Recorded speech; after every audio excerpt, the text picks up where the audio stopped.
It is a mystery, and this is putting a lot of burden on us, all of us, that everybody is seeking for information just as we do. And they think that we have answers. Unfortunately, we don't. Abdullah, we've heard from the Turkish government that have said that they believe that your father walked into the consulate, that he was choked, that he was then killed. From the Saudi government, we understand that he was killed. Until now, it's vague, like it's the story, like the details, what exactly happened inside.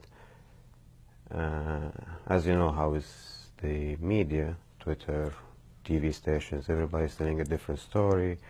And for me, I'm trying to simplify it as much as possible, that he died, yeah. And as simple as that. And you were the last one of your father's children to see him. You saw him 2 months ago in Turkey. How was he then?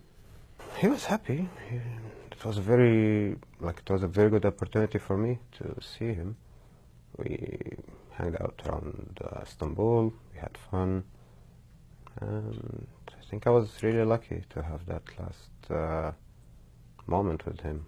How has all this been on your family, on your mother and your sisters? It's difficult. Like, it's not easy, especially when the story gets this big. It's not an easy it's confusing. Even the way we grieve, it's a bit confusing, like, because we're grieving, at the same time we're looking at the media and the misinformation, like there's a lot of ups and downs. It's not a normal situation, like it's not a normal death at all. All what we want right now is to bury him in Al-Baqi', within Medina, with the rest of his family. In Saudi Arabia? In Saudi Arabia, yes. I talked about that with the Saudi authorities, and I just hope that it happens soon. But you need to find, somebody needs to find his body. Yes. I believe that the search is ongoing, and I'm really hopeful about that. What do you place your hope in? It's an Islamic tradition. It's not only Islamic, it's basic humanitarian issue. We just need to make sure that he rests in peace. Until now, I still can't believe that he's dead. I know, I mean, it's not sinking in with me emotionally. He has deceased, for sure. But the emotional burden that is coming with the puzzle is really big. When you went into your father's apartment here in the United States, you discovered something that made you realize just how important his grandchildren were to him. Can you tell us about that? Going to the apartment, that was maybe the most emotional moment I had, like in this past days. This picture especially, it was next to his bedstand, next to his bed, and his grandchildren, and that's the last thing he looked at before he goes to bed. It's that thing shocked me, like, not shocked, but it's just, it showed a side, but it put an emphasis on his gentle, tender side of loving his family, his grandkids, and the last thing he would see at night was his grandchildren, and he put that there so he would see. Yeah, it's just something huge, and it touched me personally, like and all of the family when they knew about it. What are you proudest of? He's always said the truth, like basic human, just a good person, as simple as that. And he was very brave. He was always out there. Like, for me, he was like a rock and roll star and as a journalist. Like, because he was sort of pushing the system a bit. Yeah, and he's always pushing. He was always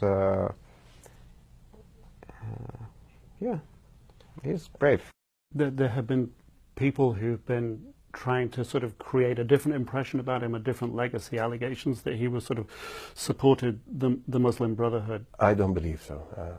Can Abdullah, you can shed a light on that. I used to tease him most. Like the last time when I met him in Turkey, I used to tease him like, oh, I read this on Twitter, like they're saying you're Muslim Brotherhood. Where is your beard? Where is something? And he laughs and he goes in details. I'm not Muslim Brotherhood because of this, and like, I just And he hear. said that to you? Yeah, Very and it's just labels, or it's just people not doing their homework properly and reading his article, going in depth. So it's just easier for them just to stick a label on him, like, oh, you're something, you're that, you're that, you're that. Can you tell us about that meeting with the Crown Prince and the King?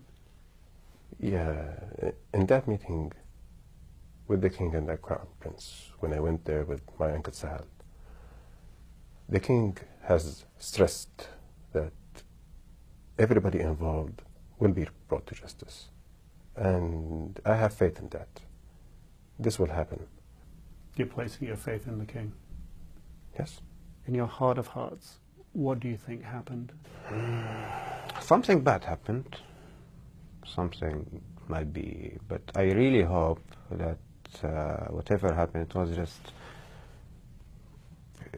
it wasn't painful for him or something like that, or just it was quick, or he had a peaceful death. That's what I wish for.